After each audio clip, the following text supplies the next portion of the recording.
Art Reverend Charles Martin Wamika, askofu wetu mpendwa wa jimbo la Jinja, ameaga dunia, tukio lililoleta huzuni kubwa kwa waumini wote. Alikuwa kiongozi wa kiroho mwenye upendo, unyenyekevu na moyo wa kujitolea kwa huduma ya Mungu na watu wake. Wamika alijulikana kwa mahubiri yake yenye hekima na ujumbe wa amani na umoja.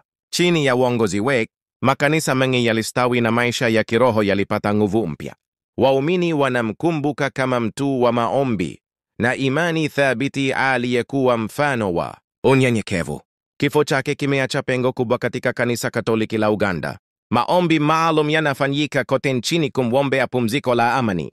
Maneno yake ya mwisho kuhusu imani na upendo bado yanatia moyo wengi. Alijitolea maisha yake yote kwa huduma ya Mungu na watu wake. Roho yake ipumzike kwa amani ya milele. Amina.